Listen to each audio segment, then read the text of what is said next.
Alrighty, yo, what is up, mates? Aegis Rick here, back with some more DFO Charge. This time on my second main. Of course, this has to be the second video in the series. Paladin. Yes, of course, I'm playing Paladin because she is another knight character, of which I have devoted about as much effort as I have onto my main character. In fact, they have pretty much identical gear.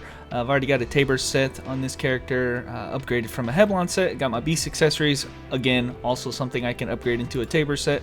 And rare avatars, pets, insignia, everything. Okay, I'm putting basically the same amount of effort on this character as I have my Elven Knight. And because of that, they can do pretty much the same kind of content between the two. My costume is even the same. You guys know I like making my characters in pairs and stuff. You'll see a lot of similarities between my characters. But anyways, that's besides the point. I'm here in town because I want to just mention something real quick here, guys.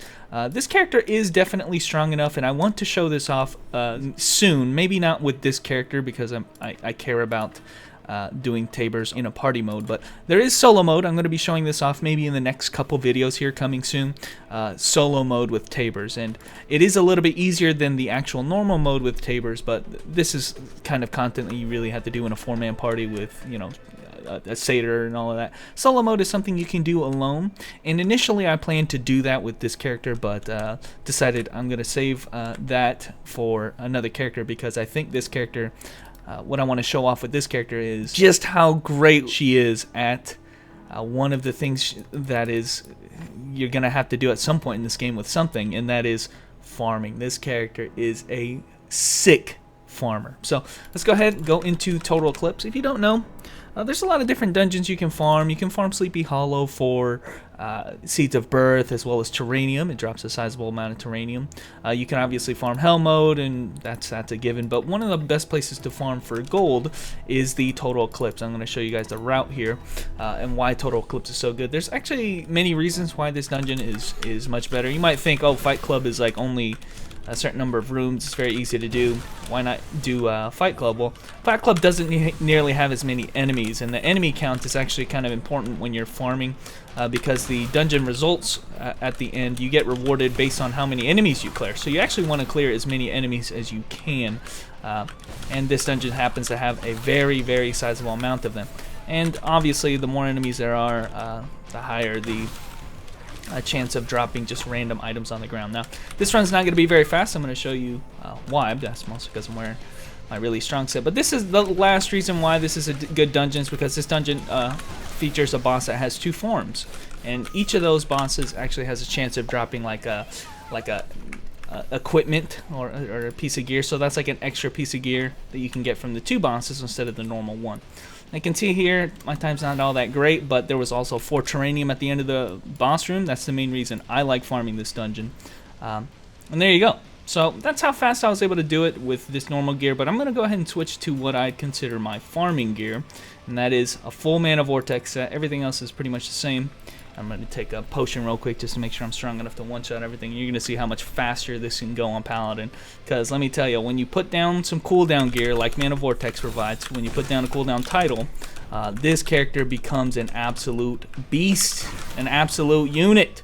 You guys can see there, Sweeping Wave is just a sick skill. I missed an item up there I'm going to go ahead and pick up. But yeah, definitely if you see some items that drop off of enemies, you want to pick that up because it's a sizable amount of gold. But yeah, you can see the cooldown reduction, something that benefits this character really well because of the sheer fact that Sweeping Wave becomes a skill that you can spam, and it is strong enough to kill all enemies in the room. And that's the main reason why, guys, this character is one of the best farmers. That's why you can see my best time is 25 seconds worth.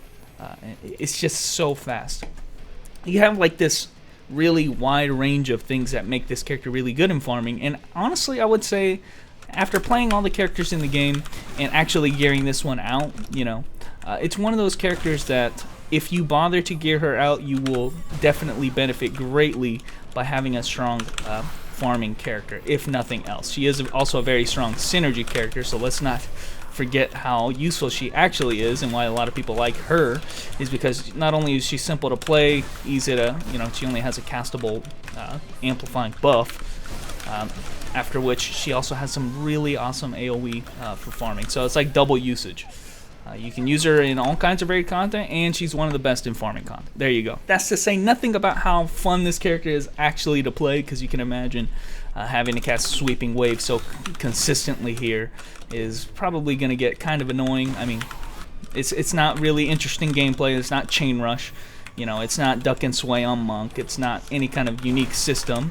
It's not Mirage canceling. It's just here, press the button, kill everything in the room, move on with your massive speed, which that is yet another feature about this character. If you notice, sometimes I'll you know, take a second to charge one of my skills before I cast it, and what it does is it expends my feathers, and we'll talk about this in a little bit more detail later, but it expends my feathers and gives me a speed buff to compensate based on the duration is based on how many feathers I consume. So you'll see when I start this dungeon, I'm going to cast my normal buff and I'm going to charge my charge skill, I'm going to charge it like this, and when I let go I get a speed buff called the Seraphic Feathers buff. Gives me like a lot of speed. So that's another reason why this character is very potent, is because she has a extremely powerful speed buff. I mean, this is something that you get partially when you party up with the Savior, a Paladin, is that you get a speed buff that you normally don't get to this extent on other synergy characters. I mean, Nen is the only other one that gives it to you, but even that I don't think it's as much as this. So it's pretty sizable. So all of those, I think I've basically explained what it kind of boils down to. The concoction, the ingredients used to make the Paladin. What is it? Low cooldown, really effective, high AoE skill that's strong enough, at least when you're geared, strong enough to kill trash mobs. The speed buff to be able to maneuver through these dungeons as quickly. And again, like I said, look at the cooldown and AoE of that move. And enough filler skills to kind of fill you over while you're waiting very, very shortly for that cooldown. So I did want to highlight this with this character because it's one of the main selling points, I think, for this character. I think it's one of her biggest strengths, is her ability to farm. I honestly, when I'm telling you guys this because I've played through a lot of characters in this game. You know, I hear a lot of people telling me about how good like this class or that class is, and when you have tried out all these other characters, you really got to look at what their strengths and weaknesses are. And honestly, this character, I can't really think of a character that can really match this. I know maybe Swiftmaster, a lot of people bring him up. You know, I don't know, guys. It's just too good. This shit's too good. So anyway, wanted to harp on that because last video I didn't really talk about how good this is, but that's not all, folks. Okay, so I did want to show off this a little bit because this is something you can basically burn your entire FP bar on. You can get a lot of money out of this. I know people maybe make, you know, I think they make 2 million a day just selling all these items here, picking up all the terranium. You can see I have quite a sizable amount of terranium because I do this quite a bit. Sizable amount of terranium, you know, you get 4 a run. You know, and you can get a lot of runs in a lot of short amount of time. So I'm going to put my real gear back on because I want to also show off that, you know, yes, this is a Slayer level dungeon, Total Eclipse, but it's not all that hard. You know, you don't need to be as geared as I am to kind of do what I am doing here. You just kind of need, I would say the Mana Vortex is helping me with the cooldowns and making this faster, but you don't need to be like plus 12 and all this upgraded shit to do this. Alright, so the next kind of content that I want to show off really quick, I mean, I just showed off really one of her main appeals, I think, to a lot of people is going to be how fast she is at farming, but she also has pretty decent farming capacity. I've put on my real gear right now. She has really good farming capacity when we start talking about harder content as well. And you know, this is DS3. This is the hardest, basically, PvE content in the game. And I would say even in content like this, she is pretty strong. Now, obviously, doing any kind of DS3 content on your own is kind of hard for a character. I mean, it's even hard on my EK, just because of, you know, how tanky the enemies can get and how many, you know, I would say Paladin's biggest problem is her cooldowns. And so when I have to, you know, when I'm running low on cooldowns, that's when you're going to notice that my character is going to be kind of stalling for time. Hopefully in the changes here coming soon in Korea, that's going to fix that. But you can see one of the coolest things about this, and something that you don't normally have to worry about, is that Sweeping Wave has an extra effect that a lot of people might not know about. If you have enough feathers, right there, if you charge up and use your feathers, you actually get a massive suction effect right there, and it actually sucks enemies right on top of you, and you're able to hit with your next skill flawlessly. You won't have to burn a couple skills because the enemies are spread out. They're going to be right there on top of it, and you can hit them with your your biggest skill right there. Now the AoE only really works, the full suction really only works when you have full feathers, so you got to be a little bit mindful in when you cast it. Right there you can see I casted it with 4 feathers instead of the maximum of 6, and I didn't get the full suction effect. But when I do it here with the maximum of 6, you can see it's pulling enemies from way off screen. So and that sets them up perfectly for skills like that. You can see right there it's perfect. You know, in PvE, it's just something that you can think about a little bit. There is a little bit of, you know, I don't know how to say this, like set play, a little bit of strategy that goes involved into this, because you can use your awakenings to immediately build your feathers back up if you need the AoE suction, or just use the AoE suction that you get from the first awakening, get the kill on all enemies right there, and get a refill on your feathers as I showed right there. So it's something, you know, you have to think about a tiny little bit. You have to think about those kinds of things when you're doing PvE content. That's harder. You know, if you want to use the suction, it's available for you. And you can use both your first and second awakening to rebuild your feathers if you need a suction effect right away. So I would say that kind of stuff is really only useful for, you know, this kind of stuff where it's really difficult. Right there, my solo time was about as good as my party time right there. That's how good this character is. So don't think just because, oh, Sweeping Wave is a weak skill, it can only kill weak enemies. No, you can actually use Sweeping Wave offensively. Even though it doesn't kill, you can use it as a huge suction move and then kill with your bigger skills. Now, like I said, she has a cooldown problem. I would say it's her biggest problem on the Paladin, but it is something that don't let that fool you. Don't let Sweeping Wave fool you into thinking that you can't do harder content, because you can still use it in harder content to obviously, like I said, pull enemies together and kill them with a bigger skill. So yeah, so she's strong in both weak content like this, Total Clip Slayer, and strong content like DS3 solo. Just showed it right there, what you can do. So yeah, maybe it's better to use the First Awakening in this room instead of waiting for cooldowns. Anyway, I'm still building my rotation up, so haven't farmed this too much. But the last thing I want to talk about as I keep farming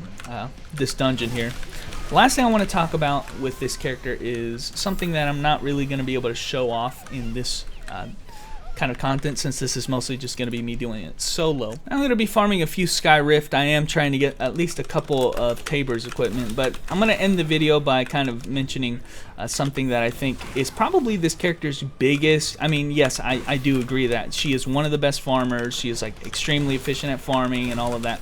But one of the coolest things about this character, and what most people are going to notice when they start doing party content, is that this character excels at being a synergy type of character, because she's special amongst all the synergy characters. Like I said, she provides a speed buff, which is already in and of itself pretty rare. She provides a synergy buff, which is, you know, it's just a regular damage amp buff.